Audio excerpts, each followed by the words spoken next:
Bonjour à toutes et à tous et bienvenue dans ce nouveau numéro d'Avianoub.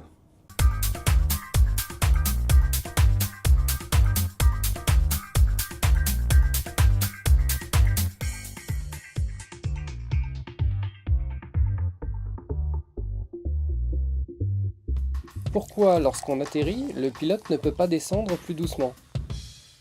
Alors petite précision avant de rentrer dans le vif du sujet, il faut savoir que la vitesse de descente d'un avion de ligne est en moyenne de 2000 pieds minute, ce qui donne 600 mètres par minute environ. Pour les plus curieux d'ailleurs, je donnerai quelques formules de calcul qui permettent justement d'estimer la vitesse de descente, mais on mettra ça un petit peu plus loin dans la vidéo pour pas éventuellement ennuyer ceux que ça n'intéresserait pas forcément. Alors, est-ce qu'il est possible d'adoucir cette descente? Les équipages aimeraient bien, pour deux raisons. D'abord, économiser du carburant et ensuite favoriser le confort des passagers. Seulement, c'est pas toujours possible. Ça dépend des procédures qui sont mises en place. Par exemple, si le contrôle aérien demande à l'avion de descendre assez tôt, forcément la descente sera plus douce.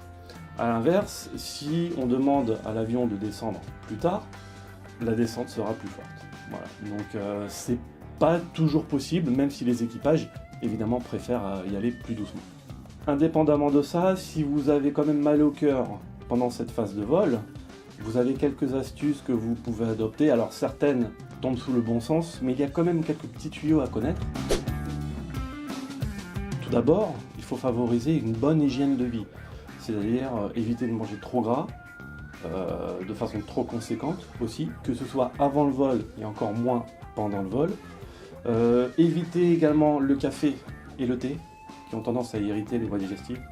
Les boissons gazeuses, alors il y a deux écoles, il y en a qui disent que c'est à proscrire, et il y en a qui disent que ça peut aider. Donc là, c'est à vous de voir, hein. Essayez de tester un petit peu, évidemment d'en boire sans excès pour voir si ça vous aide. Favorisez également les boissons fraîches.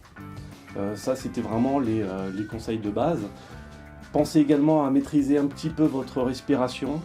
N'hésitez pas non plus à adapter la température ambiante. Hein, vous avez des aérateurs au plafond.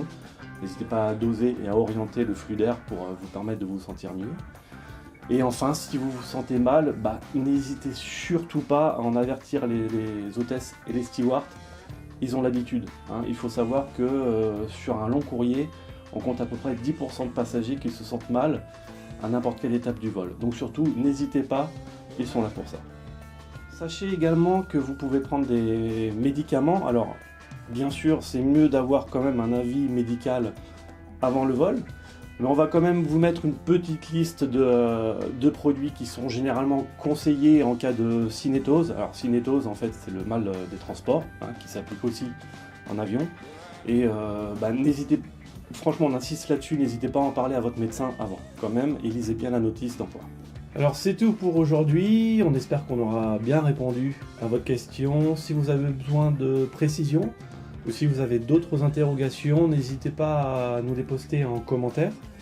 On va vous mettre les liens sur la description de cette vidéo, soit sur notre site internet, rubrique Avianoub, soit sur YouTube en commentaire de cette vidéo, ou alors sur Facebook, Twitter, hein, on va vous rappeler tout ça. Et puis on vous dit à très bientôt. Merci beaucoup, au revoir.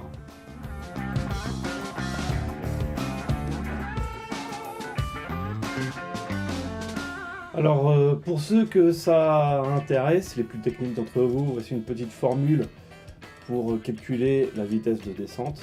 Cette formule, c'est VZ égale la vitesse multiplié par la pente en pourcentage. Par exemple, si on a une vitesse de 300 nœuds, hein, la vitesse on l'exprime en nœuds, et une pente de 5%, 300 x 5, la vitesse de descente sera de 1500 pieds par minute. Si vous voulez convertir une pente, donc qui s'exprime en pourcentage, en plan, en degrés, il suffit de multiplier la pente par 0,6. Autrement dit, une pente de 5% multipliée par 0,6 donnera un plan de 3 degrés. Notamment au niveau du cœur, de l'estomac, etc. Mais c'est n'importe quoi au niveau du cœur. D'accord. Et VZ est égal... Par exemple, une pente de 3 degrés divisé par 0,6, je raconte de... Il faut que je le refasse. Ça tourne. Ting. Nous allons bientôt atterrir. Je répète. Ting. Il me rappelle qu'il est interdit de fumer dans cet établissement.